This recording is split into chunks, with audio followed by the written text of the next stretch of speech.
கோவை சூழலில் நடந்த பாலியல் வன்கொடுமை. தூத்துக்குடி மாவட்டத்தில் +2 மாணவிக்கு ஏற்பட்ட பாலியல் வன்கொடுமைக்கு இன்னைக்கு தீர்ப்பு கொடுத்திருக்காங்க. அந்த குற்றவாளிக்கு இன்னைக்கு மரண தண்டனை கொடுத்திருக்காங்க. அதை பத்தி நம்ம பின்னாடி பேசுவோம். அதுக்கு முன்னாடி உங்க வீட்டுல ஒரு 11 வயசு 12 வயசு இல்ல 17 வயசுக்குள்ள பெண் குழந்தைங்க யாரா இருந்தாங்க அப்படின்னா ஒரு 5 நிமிஷம் உட்கார வச்சு இவன் எதிர்ட்டுக்காரன், இவன் பக்கத்துட்டுக்காரன், இந்த பக்கத்துட்டுக்காரன் இப்பதான் குடும்பம் வந்துக்கிறான், அவங்க கிட்ட சரியா பேசாத, அவன் எதனா வாங்கி கொடுத்தா சாப்பிடாத அப்படின்னு சொல்லி உட்கார வச்சு புரிய வைங்க. ஏன் சொல்றேன், கோவை சூழலில் நடந்த சம்பவம்ன்றது அந்த சிறுமிக்கு பாத்தீங்கன்னா 10 வயசு சிறுமிக்கு அடிக்கடி அந்த குற்றவாளி பாத்தீங்கன்னா சாக்லேட் வாங்கி தர பழக்கம் இருக்கு.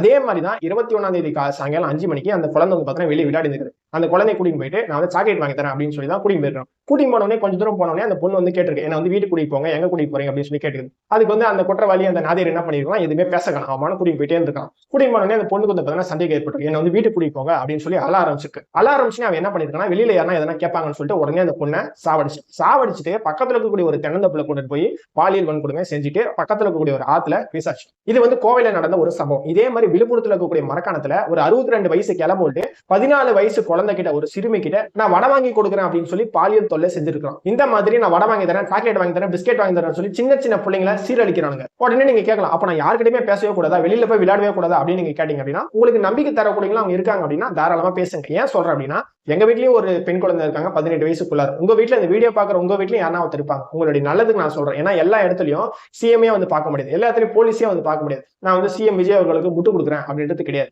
இந்த இடத்துல முதலமைச்சர் மு க ஸ்டாலின் இருந்தாலும் சரி, இல்ல எடப்பாடி பழனிசாமி அவர்கள் முதலமைச்சராக இருந்தாலும் சரி, எல்லா இடத்துலயுமே ப்ரொடெக்ஷன் தர முடியாது. அவங்களால அதிகபட்சமா சட்டத்தை கடுமையா ஆக்க முடியும், போலீஸ் போர்ஸ் அதிகப்படுத்த முடியும், லா அண்ட் ஆர்டர் கண்ட்ரோல்ல வச்சுக்க முடியும். இப்ப நீங்க முதலமைச்சர் அவர்கள் ஒரு மீட்டிங் வச்சார். அதுல அதிகபட்சமா என்ன பேசியிருப்பாங்க அப்படின்னா, குற்ற செயல யாரா ஈடுபட்டாங்க அப்படின்னா சீக்கிரமா கேஸ் போட்டு தண்டனை வாங்கி கொடுங்க, பாலியல் குற்ற வழக்குகள் யாரா வந்துச்சு அப்படின்னா சீக்கிரமா விசாரணை பண்ணி அவங்களுக்கு தண்டனை பெற்றுக் கொடுங்க அப்படின்னு சொல்லி இந்த அளவுக்கு தான் விஜய் அவர்களால உத்தரவு போட முடியும். இப்ப நிறைய பேர் கமெண்ட் பண்றத பாக்குறேன். இப்போ ஒரு பாலியல் வன்கொடுமை நடந்துச்சு அப்படின்னா அவனை தூக்கு தண்டனை போடுங்க, மரண தண்டனை கொடுங்க, என்கவுண்டர்ல சுட்டு தள்ளுங்க அப்படின்னு சொல்லி நிறைய வெறி வருது, நிறைய பேச தோணுது. நானே கூட அது மாதிரி பேசியிருக்கேன், நானே கூட நினைச்சிருக்கேன். ஆனா இப்ப இருக்கக்கூடிய முதலமைச்சரால் அதெல்லாம் பண்ண முடியுமா அப்படின்னு கேட்டா எந்த ஒரு முதலமைச்சர் வந்தாலும் சரி அவங்களால என்கவுண்டர் பண்ணுங்க இல்ல மரண தண்டனை கொடுங்கன்னு சொல்லி ஒரு முடிவுக்கு வர முடியாது. இது எல்லாமே கோர்ட்டு தான் முடிவு பண்ணும். இந்த நீதிமன்றத்தாலையும் உடனே மரண தண்டனை கொடுக்க முடியுமா அப்படின்னு கேட்டா முடியாது. அதுக்கு நிறைய ப்ராசஸ் இருக்கு. ஒருவேளை போக்சோ ஆக்ட் படி பாலியல் வன்கொடுமை செஞ்சு ஒரு பொண்ணை சாவடிச்சிட்டான் அப்படின்னா போக்சோ ஆக்ட் படி என்ன பண்ணுவாங்கன்னா ஃபர்ஸ்ட் விசாரிப்பாங்க. விசாரிச்சதுக்கு அப்புறம் போக்சோ கோர்ட்ல கொண்டு போயிட்டு மரண தண்டனை கொடுத்தாங்க அப்படின்னா உடனே மரண தண்டனை கொடுக்க மாட்டாங்க. உடனே என்ன பண்ணுவாங்கன்னா ஹைகோர்ட்ல கொண்டு போவாங்க.